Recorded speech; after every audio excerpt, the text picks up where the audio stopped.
like teaser. We just show. Can you see differences between Yeah, I can see a gun pod. only gunpowder? Oh no, I can see a new. That's not a new missile. Yeah. Yeah.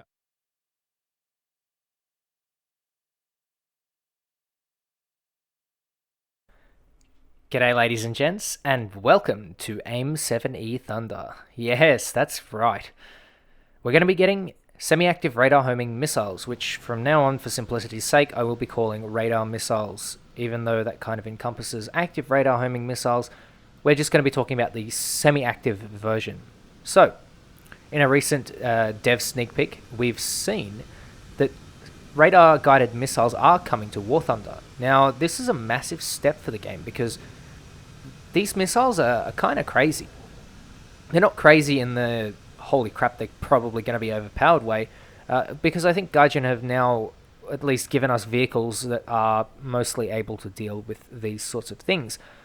But we'll get to that in a moment. What we're going to be doing is taking a look at what we know so far and having a good speculation about what's going to come in the future. Not further patches, but in this patch, I'm kind of excited for the dev server this time. I'm not normally super hyped about a dev server, but I'm very, very eager to try out these new radar-guided missiles. So, what exactly is a radar-guided missile and how will it work within War Thunder? Well, it's kind of straightforward actually. So, if you guys know and love the Phantom, for example, the Phantom will get 4 AIM-7Es. It's got 4 little recessed pods, and that'll be kind of cool to have. But essentially, what you're going to do is you're going to be locking a target with your radar, and then you're going to be firing the missile from all aspects. Yes, that's right, you will be able to finally head on with a missile, which is kind of exciting but kind of nerve-wracking as well. I'm just waiting to get 4 or 5 of these missiles spammed at me because I'm just so happen to be the first one on the battlefield. That's not going to be great. But we do have that opportunity now. And especially with the current meta being a climb-based meta, it's going to be really interesting to see how this sort of thing does and how it shakes the meta up. Because whilst the AIM-7s will be extremely potent at high altitude, at low altitude, the noise from the radar will impede the ability for a lock. And that's pretty major. In fact, that's huge. You're now basically dependent on your radar for a good lock. And the better the radar, the better the avionics, the better the plane. And this is kind of what I find interesting because the Phantom was notorious for having really, really good avionics, had a really good radar, and obviously now has rear warning receiver, I think, a radar warning receiver, something, RWR, that's what it's going to be called. Someone let me know in the comment section below because I can't remember what it's called. Anyway, that's basically going to be your lifeblood. That is going to be your savior. It'll let you know when you're being locked and it'll know when you're being targeted because you'll see that little dotted line heading straight towards the center from a plane that's been pinged by the RWR. And that's going to be really, really helpful. So as you can see, these 2 Phantoms that I've managed to strike with AIM-9Js, I'm basically locking them the same way that you would an AIM-7E. So it kind of remains the same. However, you need to keep that lock all the way to the target because it is a semi-active missile. It doesn't actually produce its own outward ping, if you will. It doesn't, I guess it's like a bat with echolocation. You are the noise that it makes, and then the missile is the ears that go and follows the signal. So you still need to be pinging the target with radar, and you will still probably need to at least put your nose towards the target. And that throws in a little bit of an interesting technique because those particular engagements where you want to get a head-on kill, you're going to have to risk taking a missile to the face. So is it going to be overpowered? I am very hesitant to say yes. It's going to be interesting. because the AIM-7s have supposedly got a really nice long range. I think it was something like 20 odd kilometers. But at the same time, a lot of other missiles supposedly have a range similar to that, and they don't nearly come out as effectively, especially at low altitude where the air resistance is much higher, and they end up losing a lot more speed due to drag, which is actually really nice that Gaijin have modeled that in. Now, having this system in the game will also impede on the climbing meta, because a lot of people will be climbing.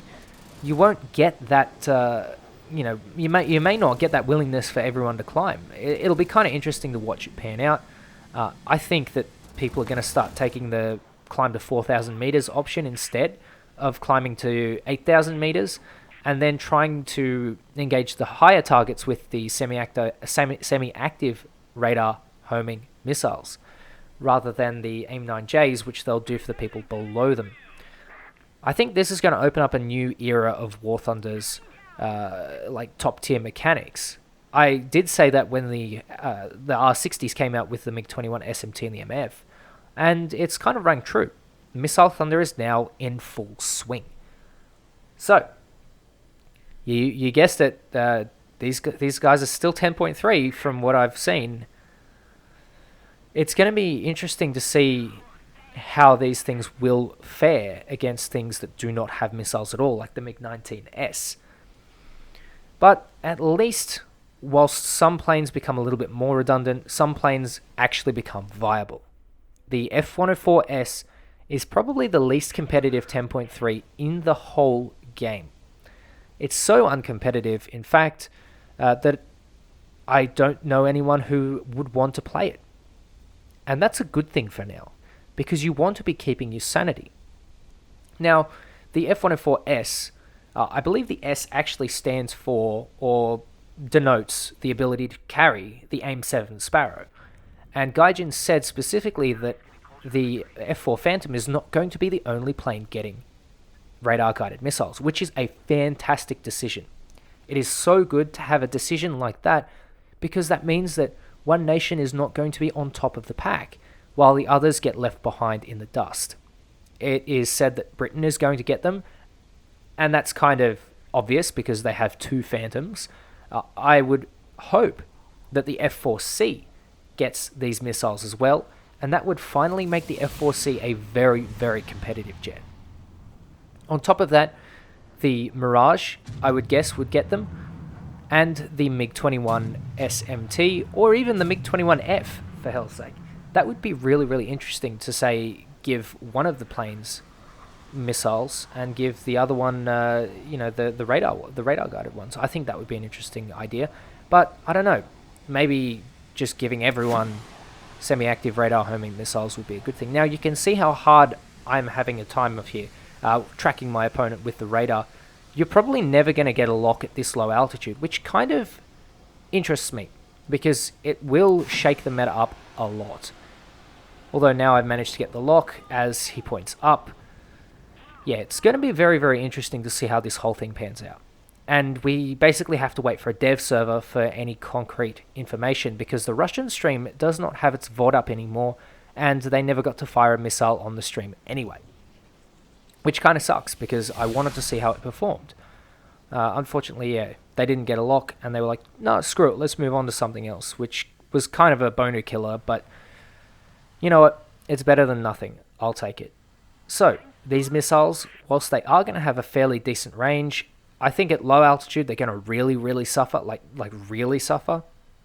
At high altitude, they're going to be the boss, but you are going to need to commit to each plane that you decide to fire an AIM-7 or a radar-guided missile at. So that's going to shake things up quite a bit. I think this patch is going to be interesting.